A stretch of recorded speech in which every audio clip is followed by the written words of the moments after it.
నమస్తే. నవలా శీర్షిక భువిలో మెరిసే తార. రచన శ్రీ ఉదయిని గారు. తన రచనలను, కథలు, కథానికలు శ్రోతలకు వినిపించడానికి అనుమతినిచ్చిన శ్రీ ఉదయిని గారికి ధన్యవాదాలు తెలుపుతూ, భువిలో మెరిసే తార ఈ నవల ఆంధ్రభూమి దినపత్రిక 2008లో నిర్వహించిన పోటీలో 2వ బహుమతి 20,000 రూపాయలు అందుకున్న నవల. ఈ నవల రచనా కాలం ఫిబ్రవరి-మార్చ్ 2008, ప్రచురణ ఆగస్టు-సెప్టెంబర్ 2008. అయితే శ్రోతలకు ఒక చిన్న గమనిక. కథ జరిగే సమయం 2009లో మొదలై ఫ్లాష్ బ్యాక్కి వెళ్ళి 2010లో ముగింపు. ఇక కథలకు వెడదామా? సెల్ మోగింది. కంప్యూటర్ మానిటర్ వంక తదేక దీక్షగా చూస్తున్న తార దృష్టిని అటు మరల్చలేదు. ఆమె వేళ్లు చకచక కీబోర్డు పైన నాట్యం చేస్తున్నట్లు కదులుతూనే ఉన్నాయి. సెల్ విసుగులేనట్లు మోగుతూనే ఉంది. సెల్ మోగిందని తార గ్రహించకపోవటానికి 2 కారణాలున్నాయి. మొదటిది, ఆమె అప్పుడు తదేక ధ్యానంతో పనిలో నిమగ్నమై ఉంది. రెండో కారణం ఏమిటంటే, ఆమెకు తెలియకుండానే ఆమె సెల్ రింగ్ టోన్ మారటం. 10 క్షణాల తర్వాత మోగుతున్నది టేబుల్ పైన ఉన్న తన సెల్ ఫోనే అని తారకి అర్థమైంది. ఎప్పుడూ లేనిది ఇప్పుడు లేచింది, నిద్ర లేచింది మహిళా లోకం, దద్దరిల్లింది పురుష ప్రపంచం అన్న పాత పాట ట్యూన్ని వినిపిస్తున్నది ఆమె సెల్. దాదాపుగా 45 ఏళ్ల వయసున్న ఆ పాటతో ఆ ఏడాదే 20 నిండిన తారకి బాగానే పరిచయం ఉంది. తారని వెక్కిరించడానికి ఆ పాటని చాలామంది పాడారు. ముఖ్యంగా ఆమె బావ ఈశ్వర్. ఇప్పుడు తన సెల్లోనే తనకి తెలియకుండానే ఆ పాట ప్రత్యక్షమైందా? తార కనుబొమ్మలు ముడిపడ్డాయి. ఎవరు చేశారు ఈ పని? ఎవరు మార్చారు? ఎవరికి అంత ధైర్యం ఉంది?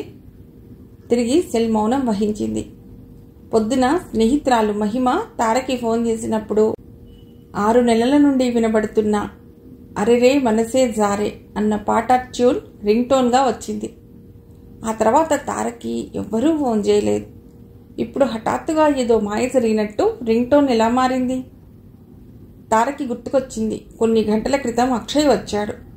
తార కొత్తగా కొన్న పుస్తకాలని చూశాడతడు. ఇవన్నీ అవసరం లేదనుకుంటాను అన్నాడు. ఇద్దరూ గంట సేపు చర్చించుకున్నారు.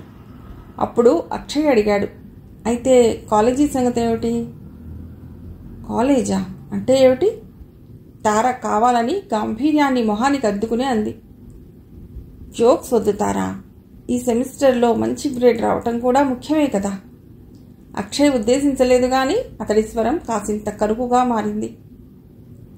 జోక్ కాదు, సీరియస్గా చెప్తున్నాను. ఇప్పుడు నేను ముఖ్యమైనవి అని అనుకునే వాటిల్లో కాలేజీ చదువు లేనే లేదు. ఎందుకంటే అంత టైం కూడా లేదు. తార మెత్తగానే కానీ ఖచ్చితంగా చెప్పింది. అక్షయ్ వదిలిపెట్టలేదు. తారా ప్లీజ్, కాలేజీని లైట్ తీసుకోకు. తార చిన్నగా నవ్వింది. అక్షయ్ చేతిని సన్నగా తట్టి, thank you for your concern Akshay బాబు, అయినా బ్రేక్ వచ్చినప్పుడు తప్పదు కదా, అర్థం చేసుకో అంది తార. తార బ్రేక్ అనగానే ఏం స్ఫురించిందో గాని తలదించి గోళ్ల రంగుతో గోరింట డిజైన్తో అందంగా ఉన్న ఆమె కాళ్ళని చూస్తూ ఉండిపోయాడు అక్షయ్. విరిగిన కాలికి ప్లాస్టర్ తీయగానే తార చేసిన మొదటి పని మెహందీ పెట్టుకోవటం. అంటే తార ఉద్దేశం ఒక్కటే, కాలి ఎముక విరిగి అతుక్కుంటున్నది, మిగిలినవన్నీ మామూలుగా జరుగుతూనే ఉండాలి. తార ఆత్మస్థైర్యం అక్షయ్కి ఎప్పుడూ ఆశ్చర్యంగానే ఉంటుంది. ఉద్యోగం ఎలా ఉంది? తార కొంచెం సేపు తర్వాత అడిగింది. అక్షయ్ బోలుగా నవ్వాడు. మొదటి నుండి చెప్తూనే ఉన్నాను కదా, అన్ని సాఫ్ట్వేర్ ఉద్యోగాల్లాగానే బాగానే ఉంది. బాగోలేదు. తార కూడా నవ్వింది. క్యాట్ రాస్తున్నానని ఇప్పటికైనా మీ బాస్కి చెప్పావా అడిగింది. ఉద్యోగం చేస్తూనే అక్షయ్ IIM అహ్మదాబాద్లో MBA చేయాలని కామన్ ఎంట్రన్స్ టెస్ట్ క్యాట్ పరీక్షకి తయారవుతున్నాడు. వీలైనప్పుడల్లా సెలవు తీసుకుని చదువుతున్నాడు. లేదు, ఇప్పుడే చెప్తే ఇప్పుడిచ్చే లీవ్ కూడా ఇవ్వడు. అతడి ఉద్యోగం గురించి, బాస్ గురించి 5 నిమిషాలు పిచ్చాపాటి మాట్లాడాక తార కాఫీ తెస్తాను అంటూ లేచింది. ఈ స్థితిలోనా అన్నాడు అక్షయ్. నువ్వు కదలకు, ఇలాగే కూర్చో, నీకు కావాలంటే చెప్పు, వంట ఆవిడని అడిగి నేనే 2 కప్పులు తెస్తాను. తార నవ్వింది. ఊరికే కూర్చుని ఉండకుండా అప్పుడప్పుడు నడవమని డాక్టర్ అన్నాడు. కాఫీ నేను తీసుకురాలేనులే, కంగారు పడకు అంటూ తార వాకర్ అందుకుంది. ఆమె కదులుతూ ఉంటే సన్నగా టక్ టక్ అన్న శబ్దం వస్తున్నది. కాఫీ తీసుకురావటానికి 10 నిమిషాల సమయం పట్టింది. అంతసేపు అక్షయ్ రూంలోనే ఉన్నాడు. అప్పుడు అతడు రింగ్ టోన్ మార్చాడా, అది కూడా ఇటువంటి పాటతో? తార పాటని గుర్తు చేసుకోగానే మళ్ళీ సెల్. లేచింది, నిద్ర లేచింది మహిళా లోకం అని అందుకుంది. విసుగునంతా ఫుల్ స్టాప్ పైన బలంగా చూపిస్తూ టైప్ చేస్తున్న వాక్యాన్ని ఆపింది తార. ఆ తర్వాతి 4-5 వాక్యాలు ఆమె మనసులో అప్పటికే ఓ రూపానికి వచ్చాయి. వాటిని మానిటర్ పైకి పంపటానికి కొంతసేపు ఆగక తప్పదు. తార సెల్ అందుకుంది. కొద్దిసేపు క్రితం తిరిగి ఇప్పుడు ఫోన్ చేసింది అక్షయే. అయిపోయాడు గురుడు అనుకుంటూ సెల్ చెవి దగ్గరికి చేర్చింది తార. హలో తారా, తారే జమీన్ పర్ సినిమాకి టికెట్లు దొరికాయి, వస్తావా? అటు నుండి అక్షయ్ ఉత్సాహంగా అడిగాడు. నిజానికి నేను ఈరోజు చదువు కోసం సెలవు తీసుకున్నాను అని చెప్పాను కదా. సినిమా చూస్తే ఓ 3 గంటల సమయం పోవచ్చు, కానీ రిలాక్స్ అవ్వాలని ఉంది. ఆ సినిమాని అక్షయ్, తార ఏడాది క్రితం చూశారు.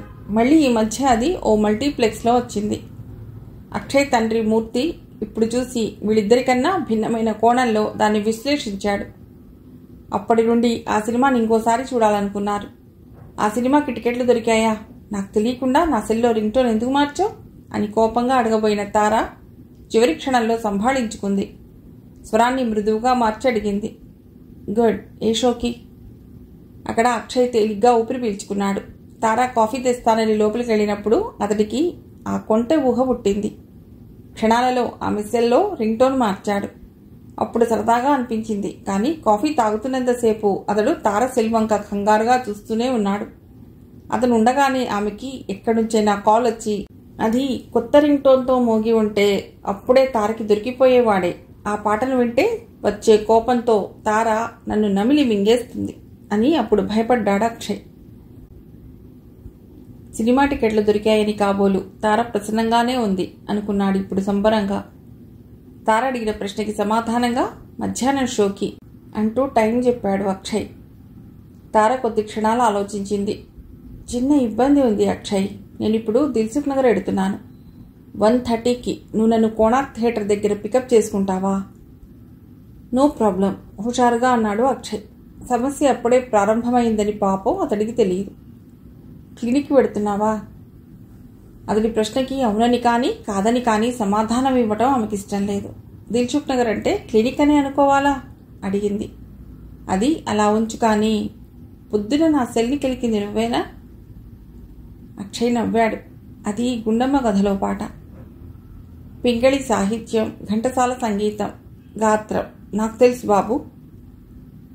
ఆమె మాటలకి అడ్డు తగులుతూ సరే 1:30 ఎట్ కోణార్క్, బాయ్ దెన్ అన్నాడు అక్షయ్. బాయ్ చెప్పి సెల్ పక్కన పెట్టాక తార కుర్చీలో వెనక్కి వాలి కళ్ళు మూసుకుంది. తరువాతి వాక్యాన్ని టైప్ చేయటానికి అణుపుగా ఆమె చేతివేళ్లు కీబోర్డ్ పైకి చేరుకున్నాయి. కానీ ఈ రోజుకి ఇక చాలు అన్న భావన కలిగింది కాబోలు తార బద్ధకంగా కళ్ళు మూసుకుని ఉండిపోయింది.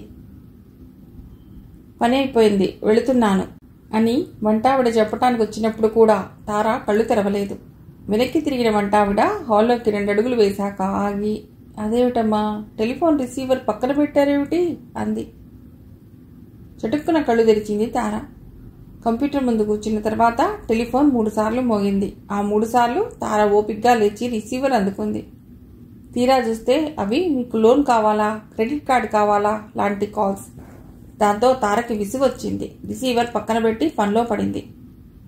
వాకర్ అందుకుని తార మెల్లిగా హాల్లోకి వచ్చింది. రిసీవర్ తీసి సరిగ్గా పెట్టింది. అయ్యో, శ్రమపడి నువ్వెందుకు లేచావమ్మా, నాకు చెప్తే నేను పెట్టేదాన్ని కదా అంది వంటావిడ. తార నవ్వింది. పక్కన పెట్టింది నేను, శ్రమ అయినా తిరిగి సరిచేయవలసిన బాధ్యత నాది అంది. తార మాటలు పూర్తి కాలేదు. టెలిఫోన్ మోగింది. మోగే విధానం వినగానే ఇది ఇంటర్నేషనల్ కాల్ కదూ అన్న అనుమానం కలిగింది తారకి.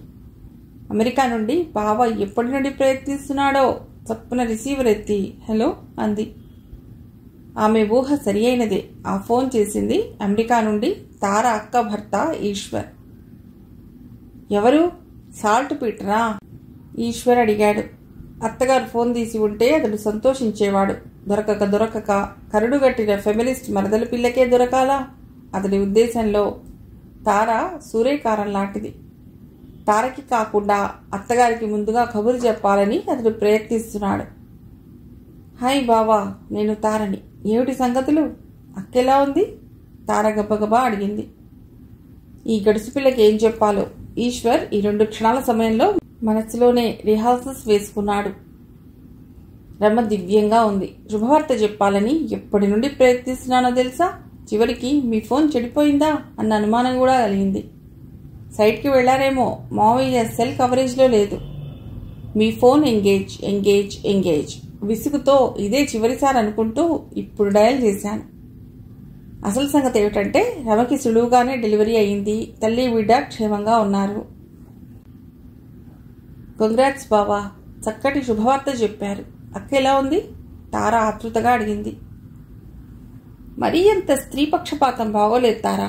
రమ దివ్యంగా ఉంది, నేను ఆల్రెడీ చెప్పానుగా. నువ్వెలా ఉన్నావు బావా అని ఒక్క ముక్క నన్ను అడగవచ్చు కదా, ఈశ్వర్ ఆరోపిస్తున్నట్లు అన్నాడు. రమని హాస్పిటల్లో చేర్పించాక నేను సరిగ్గా తినలేదు, సరిగ్గా పడుకోలేదు. రమ సంగతి అంటావా? తను మంచి డాక్టర్ల పర్యవేక్షణలో ఉంది. అందుకనే నా మీద కూడా కాసింత జాలి చూపించవచ్చు తెలుసా? తార పక్కపక్కా నవ్వింది. 9 నెలలుగా మోస్తున్నది అక్క. వేవిళ్లతో బాధపడ్డది కూడా అక్కే. కడుపులో ఉన్న బేబీకి సరిపోయే విధంగా ఇన్ని రోజులుగా ఆహారపు అలవాట్లని, నిద్రా సమయాలని మార్చుకున్నది కూడా అక్కే. ఇవన్నీ మరీ అంతగా పట్టించుకొని మీకు నా సానుభూతి ఎలా లభిస్తుంది? నో ఛాన్స్ బావా. ఈశ్వర్ విడిచిన నిట్టూర్పు 1000 మైళ్ళు ప్రయాణం చేసి తారకి స్పష్టంగా వినబడింది. తార మళ్లీ నవ్వింది. అలా నిట్టూర్పు చేసి ఊరుకుంటే నేను ఊరుకోను బావా. నా స్నేహితులకి పార్టీ ఇవ్వాలి, చాలా ఖర్చు అవుతుంది. నా అకౌంట్ నంబర్ తెలుసుగా, ఎన్ని $1 వేస్తున్నారు? స్త్రీవాదిగా మారాక నీకు మొండితనం వచ్చిందో లేకపోతే ఆ మొండితనం ఉంది కాబట్టే స్త్రీవాదిగా మారావో నాకు తెలియదు కానీ నువ్వు మాత్రం చాలా మొండిదానివి తారా, ఈశ్వర్ అన్నాడు. రమకి డెలివరీ అయిందని 3 నిమిషాల క్రితం చెప్పాను. పుట్టింది ఆడపిల్లో మగపిల్లవాడో తెలుసుకోవాలన్న కుతూహలం ఈ 200 క్షణాలలో నీకు పుట్టలేదా? ఒకటి గుర్తుంచుకో, నువ్వు అడగందే నేను చెప్పను. స్త్రీవాదానికి మొండితనానికి లింక్ పెడుతూ అతడు ఓ స్టేట్మెంట్ ఇవ్వడం తారకి నచ్చలేదు. ఆ విషయం గురించి చాలా పెద్ద క్లాస్ తీసుకోవాల్సిన అవసరం ఉంది అని ఆమెకు తోచింది. కానీ ఇంటర్నేషనల్ కాల్లో అలాంటి క్లాసులు పీకడం సబబు కాదని అనుకుంది. పైగా తండ్రిగా మారిన సంతోషాన్ని అనుభవిస్తున్నాడు కదా, ఇప్పటికీ మనిషిని క్షమించేయవచ్చు అనుకుంది. అందుకే అతడి సందేహానికి జవాబిచ్చే ప్రయత్నం చేసింది.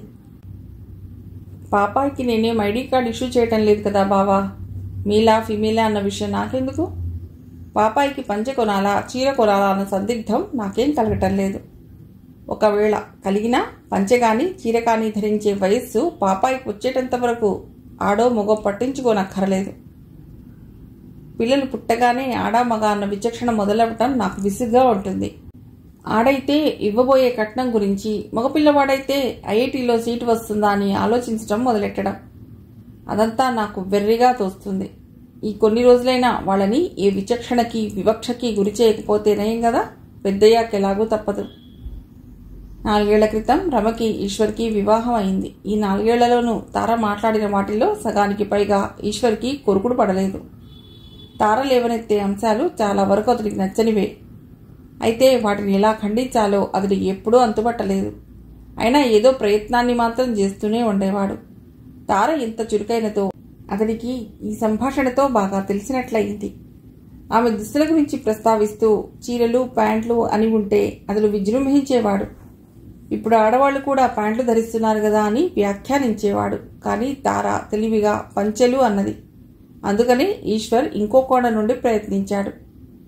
బాగుంది, పంచెలు చీరలు, అట్లీస్ట్ దుస్తులు కట్టుకోవడంలో ఆడామగా తేడా ఉందని ఒప్పుకుంటున్నామన్నమాట. ఒప్పుకోకపోతే ఎలా? ప్రకృతిలో తేడాలు సర్వసామాన్యం. సమాజంలో కోట్లకి పడగలెత్తిన వారు ఉన్నారు, పూటకి గడవని వారు ఉన్నారు. అయినా ప్రజాస్వామ్యంలో అందరూ సమానమే అనుకుంటున్నాం. డబ్బున్న వాడికి ఒక్క ఓటే, రిక్షా లాగేవాడికి ఒక్క ఓటే. ఇక్కడ అదే లాజిక్ బావగారు. ఆడామగా మధ్య కట్టు బొట్టు తేడా ఉందని కట్టుబాట్లలో వివక్ష చూపడం సబబా? లింగభేదం లేదని అనటం లేదు, వివక్ష తప్పు అంటున్నాను. ఈ మాటలన్నీ తార చెప్పలేదు. క్షణంలో 1000 వంతులో ఆ ఆలోచనలన్నీ ఆమెలో సుళ్ళు తిరిగాయి. వాటిని పక్కకు నెట్టి సంభాషణ కొనసాగించింది. పొద్దున్నే నాన్న పని మీద వెళ్లారు. సాయంకాలానికి గానీ ఇంటికి రారు. అమ్మ బామ్మ చుట్టాలింటికి వెళ్లారు. సాయంకాలంలోగా వస్తారు. ఆమె ఏదో అడుగుతుంది అన్నట్లు కొన్ని క్షణాలు ఆగాడు ఈశ్వర్. ఆ తర్వాత అన్నాడు, ఇప్పుడు అత్తయ్య వస్తే ఏం చెప్తావు? అమ్మకి నాన్నకి క్యారెట్ హల్వా అంటే చాలా ఇష్టం. నేను చేస్తే ఇంకా ఇష్టం. అది చేసి తయారుగా ఉంటాను. ఈ తియ్యటి వార్త చెప్పి ఆ స్వీట్ ఇస్తాను, ఉత్సాహంగా చెప్పింది తార. ప్రోగ్రాం బాగుంది, కానీ నాకో సందేహం, ఈశ్వర్ అన్నాడు. నీకు నేను సరిగ్గా చెప్పలేను, ఒప్పించలేను. కానీ పుట్టింది మనవడో మనవరాలో అన్న విషయం తెలుసుకోవాలన్న కుతూహలం అత్తయ్యకి మావయ్యకి ఇద్దరికీ తప్పకుండా ఉంటుంది. అడిగితే ఏం చెప్తావు? అల్లుడి ద్వారా తెలుసుకోవాలన్న కుతూహలం వాళ్ళిద్దరికీ తప్పకుండా ఉంటుంది. కాబట్టి ఇంకోసారి ఫోన్ చేసి వాళ్ళకి చెప్పండి బావా. ఈశ్వర్ అదోలా నవ్వాడు. నిన్ను మాటల్లో గెలవలేం తారా. వాళ్ళకి ఎలాగో చెప్తాను. అది కాదు నేను అడిగేది. బావ ఈ శుభవార్త చెప్పినప్పుడు అక్కకి పుట్టింది ఆడపిల్ల మగపిల్లవాడా అని అడగలేదా అని వాళ్ళు నిన్ను నిలదీయరా? ఎందుకు నిలదీయరు? తప్పకుండా నిలదీస్తారు. నేను మాత్రం మొహం చిట్లించి ఊరుకుంటాను, వాదన చెయ్యను అంది తార క్లుప్తంగా. అంటే నేను ఇప్పుడు వాదన చేస్తున్నానంటావా? నాతో మాట్లాడుతూ ఆల్రెడీ మొహం చిట్లించావా ఏమిటి? భుజాలు తణుకుంటున్నట్లన్నాడు ఈశ్వర్. అంటూనే వరుసగా 2 సార్లు ఆవలించాడు. నిన్నింకా విసిగించదలుచుకోలేదు, కానీ నేను నిద్రపోయి లేచాక మళ్ళీ ఫోన్ చేస్తాను. బాయ్. బాయ్ బావా. వన్స్ మోర్ కంగ్రాట్స్ అన్నట్లు పాపాయి పెంపకంలో మీరు సగం బాధ్యత తీసుకోవాలి. అక్క మరీ సతమతం అవ్వకుండా మీరు కూడా జాగ్రత్త పడాలి. గుర్తుంచుకోండి. తారస్వరంలో హెచ్చరిక పాలు ఎక్కువైంది కాబోలు. కొన్ని ఖండాల ఆవల ఉన్న ఈశ్వర్కి మరదలు చూపుడు వేలు వాడిస్తూ ఆ మాటలు చెప్పినట్లు తోచింది. ఎవరిని చేసుకుంటుందో గాని వాడైపోతాడు, చేదుగా అనుకున్నాడు ఈశ్వర్ కాల్ కట్ చేస్తూ. చేదుగా ఎందుకంటే తండ్రి అయి ఇంకా గంట కాలేదు, అతడు అప్పుడే పెద్ద పందెం ఓడిపోయాడు. చూడండి, మీరు చెప్తే తప్ప తార మాత్రం అమ్మాయా అబ్బాయా అని అడగదు అని రమ చక్కగానే చెప్పింది. భలే దానివే, తార స్త్రీపక్షపాతి. అమ్మాయే పుట్టింది కదూ అని వెంటనే అంటుంది అన్నాడు ఈశ్వర్. అన్నవాడు ఊరుకోకుండా పందెం కూడా కాశాడు. పుత్రోత్సాహంలో ఉన్నాడాయే. కొడుకు పుట్టాడు అన్న అతడి సంతోషాన్ని తార ఎదురుగా ఇంకోసారి ఓడిపోయాను గదా అన్న భావన మింగేసింది. బావతో మాట్లాడి ఫోన్ పెట్టాక తార మెల్లిగా వంటింట్లోకి నడిచింది. ఫ్రిడ్జ్లో మిల్క్ మేడ్ డబ్బాలు కనపడటంతో అబ్బా చాలా పని తగ్గింది కదా అనుకొని క్యారెట్లు తురమటం మొదలెట్టింది. గంట తర్వాత తార బామ్మ దుర్గమ్మ తల్లి లక్ష్మి వచ్చేసరికి ఘుమఘుమలాడుతున్న క్యారెట్ హల్వా తయారుగా ఉంది. బామ్మ, డయాబెటీస్ ఉంది కదా, స్వీట్ తిననంటే ఊరుకోను. కావాలంటే ఇంకో టాబ్లెట్ ఎక్కువ వేసుకో, కానీ ఈ హల్వా 2 స్పూన్లైనా తినవలసిందే అంది తార. ఏం తల్లి, హల్వా చేయటానికి ఎంత ఓపిక ఎక్కడి నుంచి వచ్చింది? అయినా హాయిగా విశ్రాంతి తీసుకోకుండా నీకెందుకు ఈ అక్కర్లేని పనులు అంటూ మొదలెట్టింది తల్లి. పండుగకి పనికి వస్తాయనుకున్నాను. మిల్క్ మేడ్ డబ్బాలన్నీ వాడేశావా ఏమిటి? అయినా అంత ఎక్కువ ఎందుకు చేశావు? ఇప్పుడు అదంతా ఎవరు కూర్చుని తింటారు అని చివర్లో నిలదీసింది. హలో, నేను ఎలాగో గెంతలేను. మీకు కూర్చుని తినడం ఇష్టం లేకపోతే నా బదులు కూడా గెంతులు వేసుకుంటూ తినండి, నాకు అభ్యంతరం లేదు. నాకు చాలా చాలా చాలా సంతోషంగా ఉంది, అందుకనే హల్వా చేశాను అమ్మమ్మ గారు. తార నవ్వింది. లక్ష్మి ముఖం ఒక్కసారిగా వికసించింది. అమెరికా నుండి ఫోన్ వచ్చిందా? ఆతృతగా అడిగింది. సంబరాన్ని వ్యక్తం చేస్తున్నట్లు తార తల్లిని హత్తుకుని కంగ్రాట్స్ అమ్మమ్మ అంది. లక్ష్మికి అర్థమైంది. అత్తగారి వంక నవ్వుతూ చూసింది. తర్వాత తీరిగ్గా మురిసిపోవచ్చు కానీ ముందు నోరు తీపి చేసుకో అంది తార. ఎలాగో టాబ్లెట్ ఎక్కువ వేసుకుంటున్నాను కదా, స్పూన్ కాదు కానీ కప్పు తినవచ్చుననుకుంటా. అది సరే, శుభవార్త వివరంగా చెప్పు అంది దుర్గమ్మ. తినటం కోసమే నోరు విప్పాలి, ప్రశ్నలు అడగటానికి కోసం కాదు, ఖచ్చితంగా చెప్పింది తార. ఆమె హెచ్చరికకే కాదు, మధురంగా ఉన్న హల్వా కూడా మాటలని ప్రశ్నలని కొన్ని క్షణాలు ఆపింది. ఆ తర్వాత అవి టకటకా బయటికి వచ్చాయి. నార్మల్ డెలివరీనే కదా? ఏ నక్షత్రమట? పాపా బాబా? అత్తా కూడా అడిగిన ప్రశ్నలకి ఒకేసారి సమాధానం ఇచ్చింది తార. మన తిథులు నక్షత్రాలు జాతకాలు అమెరికాకి వర్తించవు బామ్మా, అక్కయ్యకి పుట్టింది కొడుకైనా కూతురైనా తను తల్లి అయ్యింది. నేను పిన్నినయ్యాను. అది ముఖ్యం. పైగా నేను అడిగితే గానీ చెప్పనని బావ అన్నాడు. అందుకనే నేను అడగలేదు. అత్తా కోడళ్ళిద్దరూ ఒకరి మొహం ఒకరు చూసుకున్నారు. ఇద్దరి మొహాలలో ఆ ఎక్స్ప్రెషన్స్ ఏమిటి? గదమాయిస్తున్నట్లంది తార. వేడి తగ్గితే రుచి స్వల్పంగా తగ్గే అవకాశం ఉంది కాబట్టి హల్వాని ఇంకో పట్టు పడదాం, సరేనా? తార భావాలకి కాకపోయినా పాక నైపుణ్యానికి లొంగి తల ఊపారిద్దరు. అమ్మా, ఇక మీరు వీసా కోసం త్వరపడాలి అంది తార. నిజానికి రమ పురిటికి లక్ష్మి, ఆమె భర్త పాణి అమెరికా వెళ్లాలనుకున్నారు. వీసా కోసం అపాయింట్మెంట్ కూడా తీసుకున్నారు. అయితే వీసా ఇంటర్వ్యూ తేదీ నాడే ఓ పెద్ద టెండర్ ఓపెన్ అవుతున్నది. తార తండ్రి పాణి కాంట్రాక్టర్. వీసా కోసం ఇంకోసారి వెళ్లవచ్చులే అని టెండర్కే ప్రాముఖ్యత ఇచ్చాడు ఆయన. ఈశ్వర్ తల్లిదండ్రులు కోడలికి సాయంగా వెళ్లారు. వాళ్ళు వెనక్కి వచ్చే సమయానికి వీళ్లు వెళ్ళాలి. 1:30 వరకు వాళ్లతో కబుర్లు చెప్పింది తార. తర్వాత గదిలోకి నడిచి సెల్ తీసి అక్షయ్కి ఫోన్ చేసింది. హలో అక్షయ్, పావుగంట ఆలస్యం అయ్యేటట్లుంది, ప్లీజ్ వెయిట్ అంది. పావుగంట అయితే పర్వాలేదు, ఇంకా ఎక్కువ ఆలస్యం అయితే సినిమా మిస్ అవుతాం అన్నాడు అక్షయ్. సినిమా మిస్ చేయించడమే నా ప్లాన్ బాబు, లేకపోతే రింగ్ టోన్ మారుస్తావా? అందుకు పనిష్మెంట్ ఏమిటో తెలుసా? నీ పర్స్కి కొన్ని వందలు, నీ చదువుకి అరరోజు దెబ్బ. తార అనుకుంది సెల్ ఆఫ్ చేస్తూ. అరగంట సేపు దీక్షగా చదివింది. 2ంటికి సెల్ ఆన్ చేసింది. ఎప్పటి నుండి ప్రయత్నిస్తున్నాడో గాని తార సెల్ ఆన్ చేయగానే అక్షయ్ నుండి కాల్ వచ్చింది. సారీ అక్షయ్, సెల్ ఇప్పటి వరకు ఆఫ్ చేయవలసి వచ్చింది. ఇంకో 5 నిమిషాల్లో అక్కడ ఉంటాను. డోంట్ వరీ, నీ డ్రైవింగ్ పైన నాకు నమ్మకం ఉంది. ట్రాఫిక్ ఎలా ఉన్నా 10 మినిట్స్లో థియేటర్కి తీసుకెళతావు అంది తార అతన్ని ఉబ్బేస్తూ. వెంటనే సెల్ ఆపేసింది. డైనింగ్ టేబుల్ వైపు నడిచింది. ఓ మనవరాలు ప్రసవించింది. ఇంకో మనవరాలు మధురమైన హల్వా చేసింది. ఇంకా అంతకంటే కావాల్సిందేముంది? అందుకనే దుర్గమ్మ డయాబెటీస్ గురించి తాత్కాలికంగా మర్చిపోయి 3వ సారి హల్వాతో కప్పు నింపుకుంది. వంటలో మాత్రం నా పోలికే, ఏం వండినా బ్రహ్మాండంగా చేస్తుంది. తారని మెచ్చుకుంటున్నది దుర్గమ్మ. మరి ఆ మొండితనం ఎవరి పోలిక అంటారు? నవ్వు ఆపుకుంటూ అడిగింది లక్ష్మి. అదిగో ఆయన పోలిక అంది దుర్గమ్మ గోడకి ఉన్న భర్త సీతారామయ్య ఫోటో చూపిస్తూ. ఆలోచనలో ఉన్న తార వీళ్ల సంభాషణ వినలేదు. అమ్మా, బామ్మ, నేను తలుపు వేసుకుని పడుకుంటున్నాను. నా కోసం ఫోన్ వచ్చినా ఎవరొచ్చినా నన్ను లేపద్దు. చివరికి సానియా మిర్జా వచ్చినా సరే చెప్పింది. ఎక్కడో విదేశాల్లో టెన్నిస్ ఆడుతున్న సానియా మిర్జా ఎందుకు వస్తుందే? అయినా ఆ మాటలు ఎందుకు గాని, పడుకో అంది దుర్గమ్మ. మనవరాలి పక్కన కూర్చుని ఆవిడ కూడా టీవీలో స్పోర్ట్స్ చూస్తుంది. పక్క ఎక్కిన 2వ నిమిషంలో ప్రశాంతంగా నిద్రలోకి జారుకుంది తార. ఆమెకు తెలియదు కానీ ఆమె వల్ల ఆ రోజున ప్రశాంతత కరువైన వారి జాబితా పెరుగుతూనే ఉంది. మొదట ఈశ్వర్, ఆ తర్వాత అక్షయ్. 2:00 వరకు తార కోసం ఎదురు చూశాక కూడా అక్షయ్కి తార ప్రాక్టికల్ జోక్ వేసిందన్న అనుమానం రాలేదు. ఇంకోసారి తార సెల్కి ఫోన్ చేశాడు. లాభం లేక తార ఇంటికి ఫోన్ చేశాడు. లక్ష్మి రిసీవర్ ఎత్తి హలో అంది. హలో ఆంటీ, తార దిల్షుక్ నగర్లో ఎక్కడికి వెళ్ళిందో మీకు తెలుసా? ఎవరు? అక్షయ్యేనా మాట్లాడుతున్నది? తార ఇంట్లోనే ఉంది కదా, దిల్షుక్ నగర్ వెళ్ళటం ఏమిటి? లక్ష్మి ఆశ్చర్యంగా అడిగింది. అక్షయ్ చాలా తెలివిగల పిల్లవాడని తార తెగ మెచ్చుకుంటుంది. అతడు ఇలా వెర్రి ప్రశ్న అడుగుతున్నాడేమిటి? తను అడిగిన ప్రశ్నకి సమాధానం ఇవ్వకుండా ఆవిడ 2 ప్రశ్నలు వేసినా అసలు సంగతి అక్షయ్ ఆకలింపు చేసుకున్నాడు. అతడి బుర్ర చురుకుగా ఆలోచించసాగింది. రింగ్ టోన్ మార్చడం అన్న చిలిపి పనికి ఎంత త్వరగా, ఎంత తెలివిగా పనిష్మెంట్ ఇచ్చింది తార అనుకున్నాడు. లేదా ఆంటీ, నేను పొరపాటు పడ్డాను. అయితే తార ఇంట్లో ఉందా? సానియా మిర్జా వచ్చినా డిస్టర్బ్ చేయొద్దని ప్రకటించి తలుపులు బిడాయించి మరీ పడుకుంది.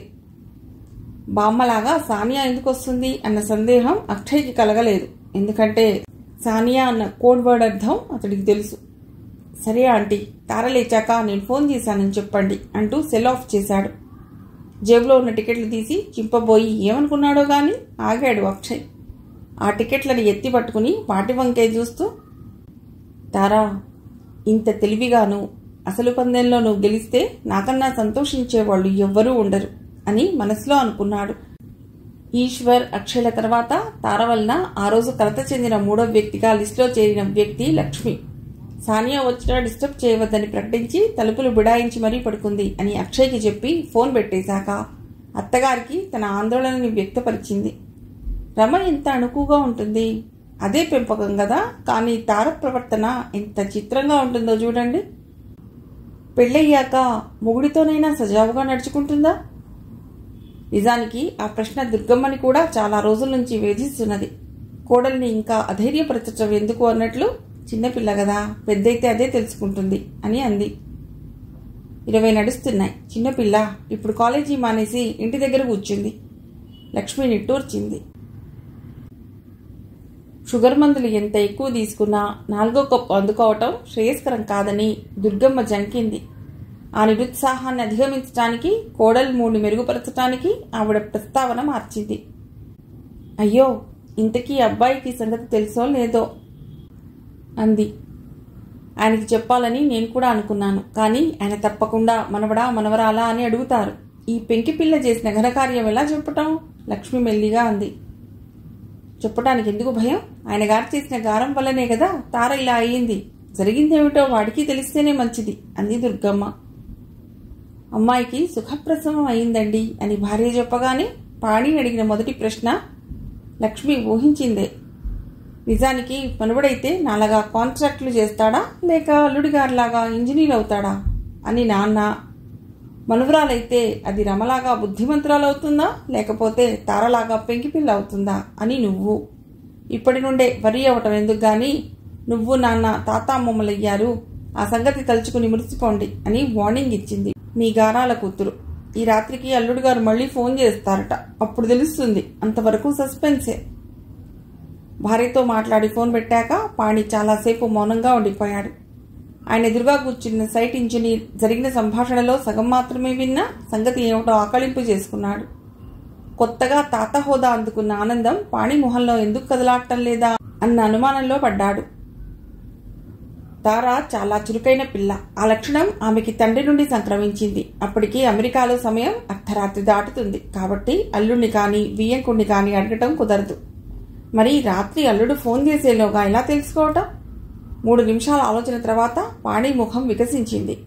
ఎదురుగా ఉన్న సైట్ ఇంజనీర్ని ఉద్దేశించి, చిన్న సాయం చేయాలోయ్, ఇప్పుడు సైట్లో ఎంతమంది ఉంటారు అని అడిగాడు. 25-30 మంది. ఓ 40 అరకిలో స్వీట్ ప్యాకెట్లు తీసుకురా. అమెరికాలో మా పెద్దమ్మాయి ప్రసవించింది. Boy girl? సైట్ ఇంజనీర్ కదలబోతూ అడిగాడు. పాణి నవ్వాడు. సస్పెన్స్, స్వీట్ శిశువు చెప్తాను అన్నాడు. గదిలోంచి ఇంజనీర్ వెళ్లగానే హైదరాబాద్లో ఉన్న అల్లుడి పినతండ్రికి ఫోన్ చేశాడు పాణి. పాణి ఊహ ఏమిటంటే అల్లుడు ఆ కబురు పినతండ్రికి తప్పకుండా చెప్పే ఉంటాడు. ఇప్పుడు ఆయన ద్వారా అసలు సంగతి తెలుసుకోవచ్చు. బావగారు, నేను పాణిని, కులాసానా అన్నాడు పాణి అవతల నుంచి ఆయన గొంతు వినగానే. మీ గురించే అనుకుంటున్నాం, ఇంతలో ఫోన్ చేశారు. కంగ్రాట్స్, మనవణ్ణి చూడటానికి అమెరికా ఎప్పుడు ఎడుతున్నారు? పాణి సగర్వంగా నవ్వుకున్నాడు. ఆ గర్వం మనవడు పుట్టాడని కాదు, ఓ చిక్కు ప్రశ్నకి సమాధానం రాబట్టినట్లు ఆ సంగతిని కూపీ తీసినందుకు కూడా. సంగతి తెలిసాక ఆయనతో సంభాషణని అసహనంగా కొనసాగించాడు పాణి. భార్యతో ఆ విషయం ఇంత త్వరగా ప్రస్తావించాలా అని ఆయన తహతహలాడుతున్నాడు. రిసీవర్ పెట్టేసి టేబుల్ పైన ఉన్న కాగితాలని చకచకా పరిశీలించాడు. అదృష్టవశాత్తు అర్జెంటుగా చేయవలసిన పనులు పెద్దగా లేవు. అన్నీ మర్నాడు చేసుకోవచ్చు. అందరికీ స్వీట్లు పంచి కారెక్కాడు పాణి. రమ తర్వాత మగపిల్లవాడు పుడతాడని ఆయన చాలా ఆశలు పెట్టుకున్నాడు. రెండోసారి కూడా భార్య ఆడపిల్లకే జన్మనిచ్చిందని తెలియగానే భయంకరమైన నిరాశకి గురయ్యాడు. విచక్షణని కోల్పోయాడు కూడా. అలాంటిది ఇన్నాళ్ల నిరీక్షణ తర్వాత ఇప్పటికి ఇంట్లో మగపిల్లవాడి కేరింత వినబడుతున్నది. ఇంటి ముందు కారాగానే ఒక్క క్షణం కూడా వృధా చేయకుండా చకచకా లోపలికెళ్లాడు పాణి. భార్య చేతిలో స్వీట్ ప్యాకెట్ ఉంచాడు. తల్లికి పాదాభివందనం చేశాడు. అమ్మా, నాకు మనవడు పుట్టాడమ్మా అన్నాడు గర్వంగా. భార్య వంక తిరిగి, విన్నావా అన్నట్లు ఆమె భుజం తట్టాడు. లక్ష్మి పొంగిపోయింది. నిజంగానా? మీకెలా తెలుసు? ఎవరు చెప్పారు? పాణి నవ్వి ఊరుకున్నాడు. అమ్మా, దౌహితుడో ఏదో అంటారు కదా, ఏమిటది? దుర్గమ్మ మనసులో ఎప్పటినుంచో కదలాడుతున్న అంశం అది. వెంటనే చెప్పేసింది. కూతురు కొడుకుని దౌహిత్రుడు అంటారు. నీకు కొడుకు పుట్టలేదని నువ్వు బాధపడనక్కర్లేదు. పున్నామ నరకం గురించి నువ్వు మర్చిపోవచ్చు. దౌహిత్రుడు మనసులోనే ఉచ్చరించుకున్నాడు పాణి. సిద్ధాంతి గారు ఊళ్ళో లేరు. రేపు అన్ని వివరాలు తీసుకుని ఆయన దగ్గరికి వెళ్ళి జాతక చక్రం గీయిస్తాను చెబుతూ ఆగాడు పాణి. తార కనబడదే, ఎక్కడుంది అడిగాడు. చదివి చదివి అలసిపోయింది కాబోలు, పడుకుంది. బ్రహ్మ రుద్రాదులు వచ్చినా డిస్టర్బ్ చేయొద్దని మరీ చెప్పింది. తారకి ఇష్టమని జీడిపప్పు పాకం తెచ్చాను పాణి అన్నాడు. లక్ష్మి ఇచ్చిన కాఫీ తాగుతున్నప్పుడు, ఆ తర్వాత స్నానం చేస్తున్నప్పుడు ఆయన దౌహిత్రుడు దౌహిత్రుడు అని మనసులో అనుకుంటూనే ఉన్నాడు. చక్కగా తయారై క్లబ్కి వెళ్లే ముందు కూడా పాణి తార గది ముందు తచ్చట్లాడాడు. కూతురు లేచిన అలికిడి అయితే 2 మాటలు మాట్లాడాక అప్పుడు క్లబ్కి వెళ్ళవచ్చు అనుకున్నాడు. క్రితం రాత్రి బాగా పొద్దుపోయేంత వరకు మెళుకుగా ఉన్నట్లుంది తార. ఇంకా నిద్రపోతూనే ఉంది. ఇక తప్పక కదిలాడు. దౌహిత్రుడు అన్న విషయం తెలియకపోతే తార వల్ల ఆ రోజున ప్రశాంతత కరువైన వారి జాబితాలో పాణి కూడా చేరేవాడే. తండ్రి క్లబ్కి వెళ్లిన పావుగంట తర్వాత తార నిద్రలేచింది. బ్రష్ చేసుకుని స్నానం చేసి కానీ తార గది బయటకి రాలేదు. టక్ టక్ అన్న శబ్దంతో తార వస్తున్న అలికిడి ముందుగానే పసిగట్టిన లక్ష్మి అత్తగారిని హెచ్చరించింది. మునిమనోడి పుట్టిన సంబరంలో ఒళ్ళు మరిచి ఆ సంగతి తారకి చెప్పేస్తారేమో. ఆ విషయం మనకి కూడా తెలియనట్లు ఉండాలి. చూద్దాం, దానికి నిజంగానే కుతూహలం ఉందో లేదో కనిపెడదాం. ఇష్టం లేకపోయినా దుర్గమ్మ తల ఊపింది. సాధారణంగా కాఫీ స్వయంగా కలుపుకోవటం తారకి అలవాటు. కానీ ఈ మధ్య లక్ష్మి నడవటానికి ఆ వాకర్ని కదిలిస్తూ టక్ టక్ మన శబ్దం చేసుకుంటూ, నువ్వు కొంచెం శ్రమపడ్డా నాకు గుండెపైన టక్ టక్ మన కొట్టినట్లుంది తల్లి, నీకు కాఫీ ఇవ్వటం నాకేం కష్టం కాదు అని క్లాస్ పీకాక ఏం కావాలన్నా తార మౌనంగా డైనింగ్ టేబుల్ దగ్గర కూర్చోవటం అలవాటు చేసుకుంది. దుర్గమ్మ మనవరాలికి జీడిపప్పు పాకం ఉన్న ప్లేట్ ఇచ్చింది. వావ్, ఇదెక్కడి నుంచి వచ్చింది? ఆత్రంగా ప్లేట్ దగ్గరికి లాక్కుంది తార. నాన్న తెచ్చారు, వేడివేడిగా ఉన్న బజ్జీలు తెస్తూ లక్ష్మి చెప్పింది. జీడిపప్పు పాకం, మిర్చి బజ్జీలు 2 అక్షయ్కి ఇష్టమైనవే. తార మనసులో మెల్లిగా ఓ ఆలోచన రూపుదిద్దుకోసాగింది. శ్రమ అయినా తప్పదని మళ్లీ గదికెళ్ళింది. తార నెట్లో టికెట్లు బుక్ చేసేసరికి తల్లి కాఫీ అందించింది. కాఫీ తాగాక తండ్రికి ఫోన్ చేసింది. దౌహిత్రుడి సంబరాన్ని ఆయన సన్నిహితులతో మందు పార్టీ రూపంలో జరుపుకుంటున్నాడు. నాన్నా, నాకు అర్జెంటు పని ఉంది, కారు పంపిస్తావా? తార అడిగింది. పాణి చాలా మంచి మూడ్లో ఉన్నాడు. పైగా అడిగింది ముద్దుల కూతురు కదా, వెంటనే ఒప్పుకున్నాడు. నేను సినిమాకి వెళ్ళాలి, మరి కారు? అర్థోక్తిలో ఆగింది తార.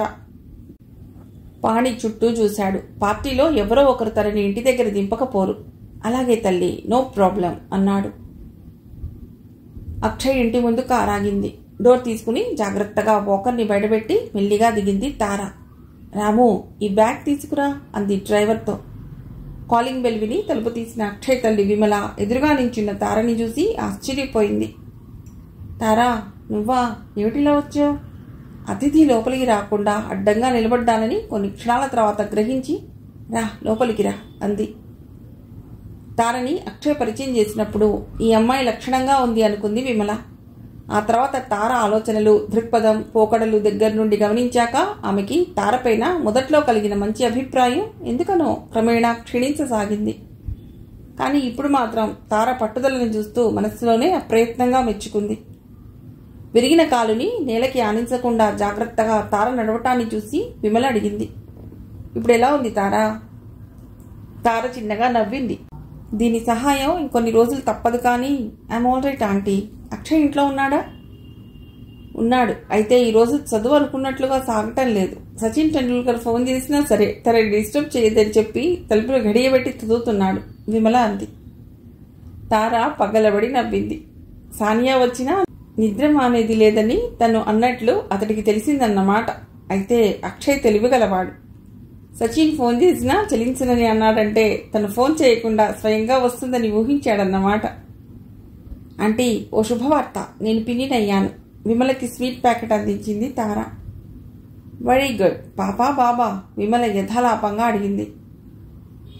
నాకు తెలియదా ఆంటీ, అయినా ఆ విషయం అంత ముఖ్యమా?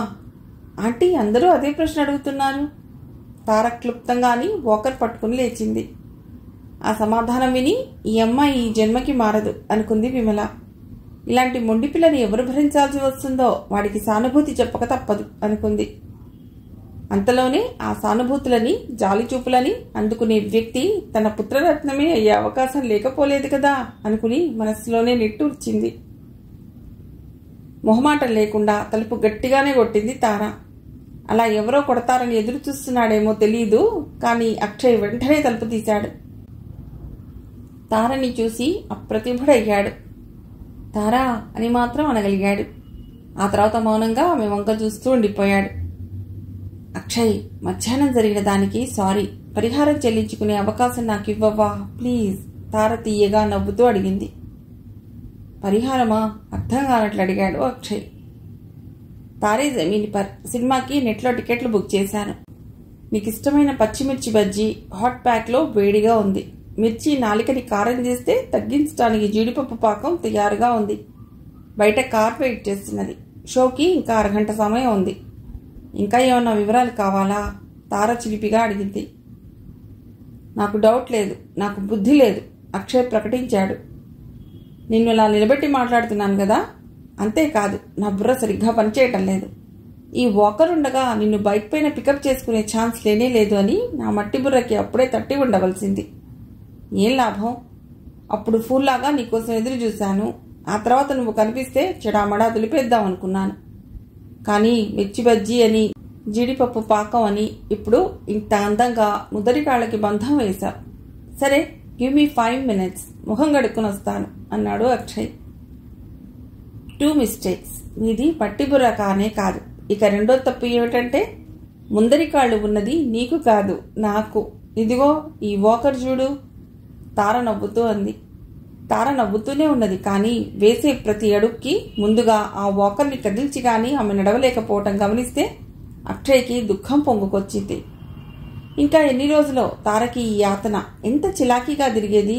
ఒక్కసారే 4-5 ప్రదేశాల్లో 5-6 పనులు చేసేయాలన్నంత ఉత్సాహం కొట్టొచ్చినట్లు కనబడేది తారలో.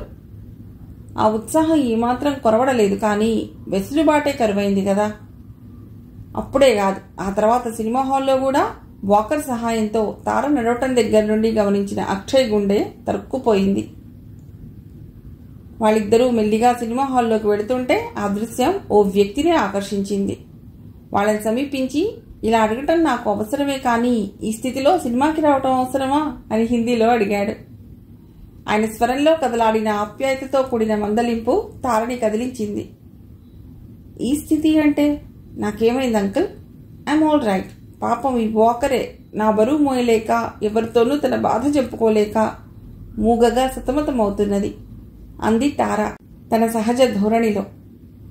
ఆయన పగలబడి నవ్వాడు. బాగా చెప్పావమ్మా, నీ యాటిట్యూడ్ నాకు బాగా నచ్చింది. Mind if I take a snap. మీరు కొంచెం ఆ పక్కగా నించుంటే సినిమా పోస్టర్ కూడా ఫోటోలో కనబడుతుంది. అది అలాగే ఉండండి అంటూ ఆయన కెమెరాతో తారని అక్షయ్ని ఫోటో తీశాడు. ఫోటో బాగా వస్తే పంపిస్తాను అంటూ తార అడ్రస్ తీసుకున్నాడు.